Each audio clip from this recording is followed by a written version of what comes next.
One of the most interesting stories of the Sahaba is the story of Salman al-Farsi.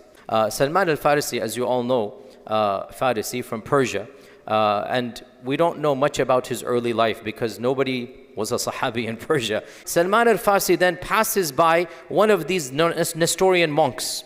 And the story, as you're all aware, he is attracted to Tawheed. He leaves the nobility of his father. He gives up his life and his wealth, and he joins, Christianity. But his father wants to kill him, and so he flees Persia, going wherever the Christians can take him. And he traveled to the closest land in the lands of the Christians, and he went up to the priest, the highest priest, and that priest adopted him because he was an exotic Persian convert. The priest adopted him. The story is very long. I'm not going to go there. He goes over a series of 5, 6, 7, some reports say 12 priests, one after the other. He goes over wanting to study and search for the truth. Salman al-Farsi, the priest who adopted him, turned out to be an evil and corrupt man. And when he exposed the priest, the Christians admired and respected him. And he asked one of his mentors of the Nestorians, who can I go to study with? I don't want to study this Trinitarian Christianity. I want the real teaching. So the mentor said, there's one person I know, you can go to him. And the story goes on. Every person he was with 2, 3, 4 years, when he's about to die, he sends him to one person. But subhanAllah, when you look at the map, and I did this when I was doing the longer series I did a few years ago, it's literally from Persia, he goes from city to city to city to city, and Allah's qadr, he makes his way to the borders of Arabia. Wallahi, this is all Allah's qadr. How? From where to where? Slowly but surely, every priest that sends him forward, he sends him closer to the Prophet ﷺ, not even knowing that is going there. Until the final priest that he studies with, the final priest says, I don't know anybody who is remaining upon our version of Christianity. They're all gone. But you are now at a time when the one whom our teachers told us about, when Jesus predicted, the one that we predicted is going to come, I feel he's going to come. And I will tell you the signs we know. And some sects of Christianity preserve those signs. He said, I'm going to teach you 3 things. Number 1, one of the signs of this prophet, he will not accept charity. He doesn't accept charity. Number 2, he will accept a gift. And number 3, there is a special seal on his body that when you see it, you will recognize he is Khatamun al-Anbiya wal-Mursaleen. Khatam al-Rusul, there's going to be a khatam, a physical seal that's going to be on his body. And he said, the only thing I know, he shall be in a land of date palms. That's what we know, that he's going to come in that land. I don't know what city it is, in a land of date palms. So Salman al-Farsi then decided and go to the land of date palms. He asked, where is the closest land of date palms? He was told Tabuk, because he was close to probably in around Jerusalem area. So he said Tabuk is the closest date palms. He found an Arab tribe. He goes, I'm going to pay you money. Can you take me to Tabuk? They said, sure, no problem. They took his money. Soon as they left the Roman Empire, khalas, they captured him and they sold him into slavery. By this time, he's probably around 40, 50 years old. We don't know his exact age, but he's probably like already, past the prime of his life, because he's been with 10 different priests going up his way. And then Allah's qadr, the one he sells him to happens to be a Yahudi from Yathrib. And so he comes back all the way to Yathrib. The report goes, when I saw Yathrib, when I saw the date palms, it came in my heart that Allah has sent me to this place. Look again, he gave up everything. He becomes a slave. His iman is still strong. Look, subhanAllah, this is just mind-boggling. He says, so soon as I saw Yathrib, I realized this is where. And this is one of the main benefits of the story of Salman.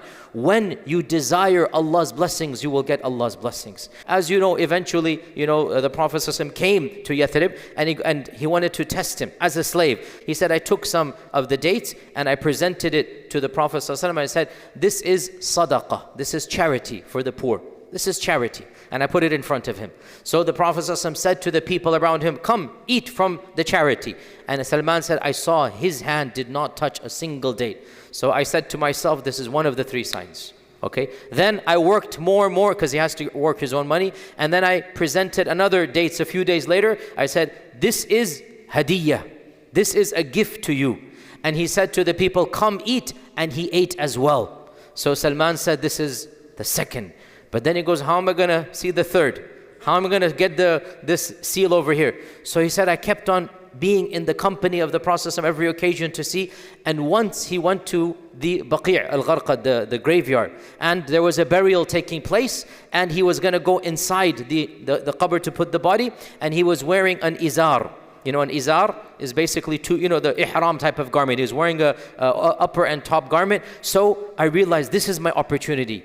I walk behind him, but he had the izar on, the rida on very tightly, and I wasn't able to see. So I'm saying, what can I do now? I'm walking behind, what can I do now? And the Prophet saw me behind, and so he lowered the rida so that he can show me. By the way, what is the khatam?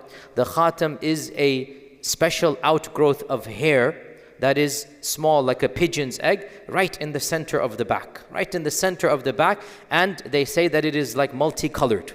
So it's different colors that are not normal on most people. This is a special sign that right over here there's just a small outgrowth of hair that is different colors and is shaped like a pigeon's egg. It's a physical sign. Rather, this was a sign that Musa and Isa had told their followers.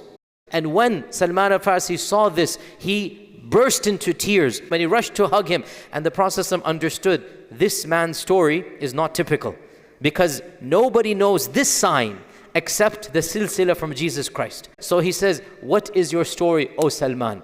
So Salman tells the entire story from the beginning to which I'm summarizing. And the Prophet said, come to the masjid, you will tell your story to everybody. Salman gives the whole story, and then the Prophet says to him, O Salman, ask your master for a price, we will help you pay it. We will help free you. Ask your master for a price. When he went to his master, the master said, I don't want to sell you. But he insisted. So the master gave an exorbitant price. Exorbitant. He said, you must plant 300 date palms for free. And you must wait until those 300 are now able to give their own dates, which is going to take 5-10 years, right? And on top of that, give me 40 uqiyya of silver, 40 grams of silver. Like, that is a phenomenal price, like very expensive, far above the average price. But what can you do? So he went back to the Prophet, and I'm sad, said, Ya Rasulullah, my master is not budging. 300 date palms.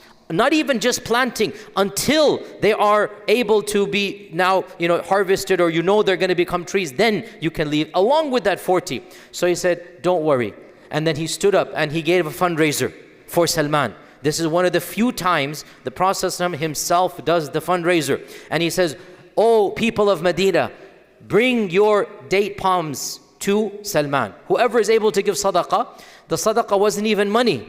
It was date palms. And it was to the farmers of Medina that donate not the seed, but dig up an already planted, sapling, right? Dig up those seeds that are already sprouting, those small baby ones, so that we already expedite the process, right? Don't just plant it, dig them, and whoever wants to give sadaqah to Salman. And so, one by one, people, the farmers began coming until they had 300, saplings in the masjid of the Prophet ﷺ. Then he said to Salman, okay, ya Salman, go and dig 300 holes. That's on you. You have to do the physical labor. You do the 300 holes, but don't plant them. I will plant them. So Salman went and he spent the whole few days digging 300 holes. Then the Prophet ﷺ took a team of people. Subhanallah, wallahi, amazing how much work to free Salman, right? The Prophet ﷺ went with a group of people. They're all carrying, the 300. And then he, with his own hands, sallallāhu alayhi wasallam, planted 300 date palms. Can you imagine? It's going to take at least 4 or 5 hours minimum, bare minimum of manual labor. He did it himself, and he made dua every time when he planted. He made dua. Of course, the Sahaba are helping to get to him. There's a whole teamwork going on here, but each one of them, he's making special dua and planting it. And subhanallah, of course, this is the barakah. Then that seed comes out, and within a few weeks or months,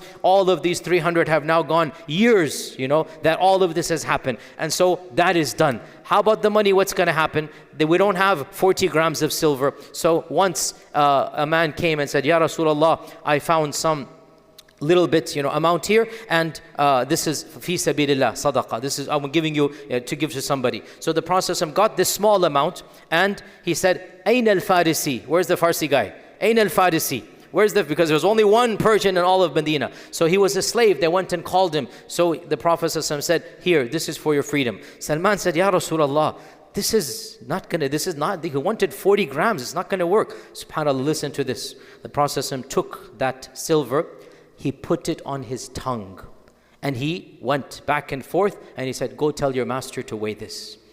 Go tell him to weigh it. And it's a small amount. It's Allah's, we don't see how, this is a different world. This is not our world of ilm al-ghayb. So he takes this small amount as if it is a large amount. And he says to the man, this is the amount you wanted. The man just takes it, weighs it, and turns out to be 40. Like in his eyes or whatever, it is that amount, right? So he said, khalas, you are free then. And this incident took place a few weeks before the Battle of Khandaq. You all know he was the one who gave the advice for the Khandaq because he's bringing in new technology. And again, this shows us the spirit of Islam. We're always willing to take knowledge from people outside of our faith.